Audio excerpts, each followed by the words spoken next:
नमस्कार बंधुरा आजकेर रेसिपि काँचा मटरेर घुगनी। तो आज के आमी देखाबो सबुज काँचा मटरेर घुगनी এইভাবে ঘরোয়াভাবে রান্না করলে খেতে কিন্তু সত্যি খুব দুর্দান্ত, যেটা রুটি লুচি পরোটা সব কিছুর সাথে খেতে আমাদের ভালোই লাগে। আমার ভিডিও দেখার জন্য তোমাদেরকে জানাই অনেক অনেক ভালোবাসা আর অনেক সম্মান শ্রদ্ধা ও প্রণাম। আমি এখানে সবুজ মটর প্রথমে ছাড়িয়ে নিয়েছি আর এখানে কেটেছি একটা আলুকে আমি এরকম চৌকো চৌকো করে কেটে নিয়েছি। এবার আলু আর মটর আমি ভালো করে পরিষ্কার জলে ধুয়ে নেব।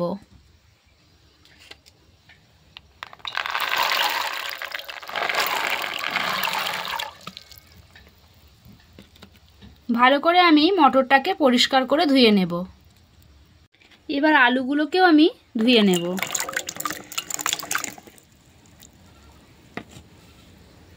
এখানে আমি কিছুটা পেঁয়াজ কুচিয়ে নিয়েছি আর একটু ধনেপাতা কুচিয়ে নিয়েছি, 4টে চেরা কাঁচা লঙ্কা আর একটা টমেটো, আর এদিকে আদা আর রসুন আমি কেটে রেখেছি, এটাকে আমি বেটে নেব। এবার আমি রান্নাটা শুরু করব, সেই জন্য গ্যাস জ্বালিয়ে কড়াই বসিয়ে দিয়েছি। কড়াইটা যেই গরম হয়ে এসেছে এবার আমি দিয়ে দেব একটু সরষের তেল। তেল গরম হয়ে গেছে, এবার সেই কেটে রাখা চৌকো আলুগুলো ওর মধ্যে দিয়ে দেব। আলুটা একটু হালকা লাল লাল করে আমি ভেজে নিচ্ছি।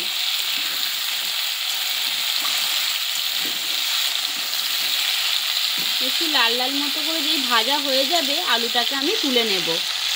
আলুটা তুলে নেবার পর ওই তেলে আরও একটু সামান্য দিয়ে দিলাম সরষের তেল, আর দেব ফোড়নের জন্য একটু দারচিনি, গোটা জিরে আর তেজপাতা।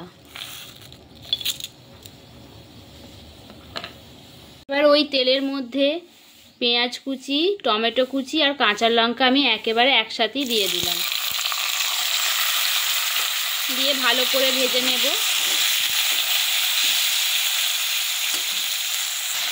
ভাজার সময় অল্প একটু নুন ছড়িয়ে দিলাম, তাড়াতাড়ি সিদ্ধ হয়ে ভাজা হয়ে যাবে।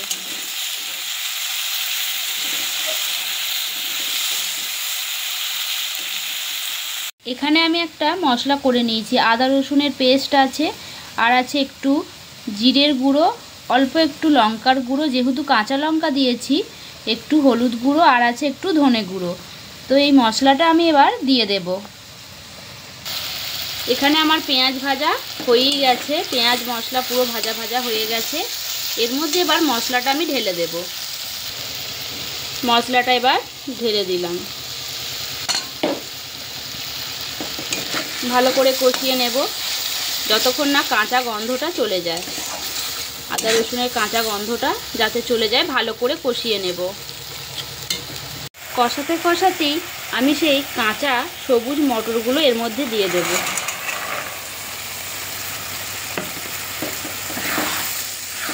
দিয়ে ভালো করে নেড়ে চেড়ে কষিয়ে নেব। এই কাঁচা মটরের ঘুগনি খেতে না দারুণ সুন্দর লাগে। রুটি পরোটা লুচি সব কিছুর সাথে খেতে দারুণ টেস্ট। মটরটা আমার কষানো প্রায় হয়ে গেছে, এবার এর মধ্যে আমি দিয়ে দেব সেই ভেজে রাখা আলুগুলো। ভেজে রাখা আলুগুলো দিয়েও না আমি একটু ভালো করে নেড়ে চেড়ে ভালো করে একটু কষিয়ে নেব। ভেজে রাখা আলুগুলো দেবার পর একটু নেড়ে চেড়ে কষিয়ে তারপরে জল দেব।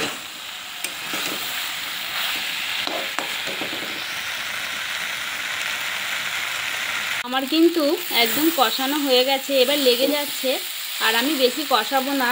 এবার আমি এর মধ্যে দিয়ে দেব একটু জল।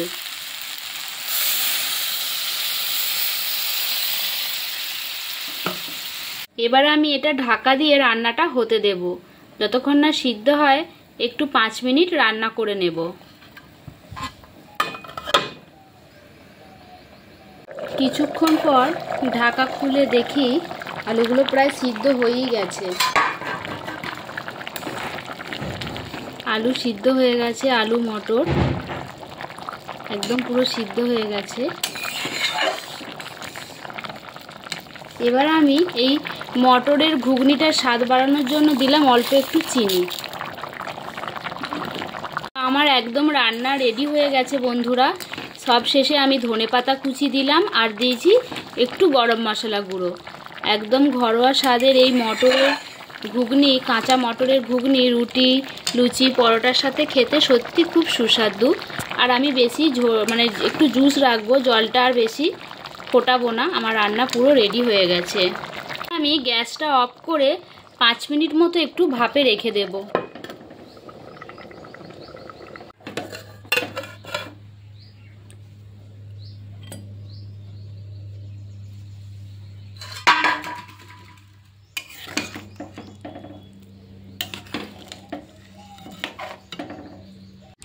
আমাদের মিস্টার আবার একটু ঘুগনি খেতে ভালোবাসে। আমাকে বলেই দিল আমাকে একটা বড় বাটিতে 1 বাটি ঘুগনি দেবে। এইরকম ঘরোয়া ঘুগনি মানে সবুজ মটরের ঘুগনির সাথে একটু লেবুর রস চেপে তাতে শসা, পেঁয়াজ, কাঁচা লঙ্কা দিয়ে খেতে কিন্তু বেশ দারুণ লাগে। দারুণ টেস্টি এই ঘুগনি। তো তোমরা দেখলে তো বন্ধুরা, সবুজ কড়াই দিয়ে ঘরোয়াভাবে এরকম সুন্দর একটা টেস্টি রেসিপি।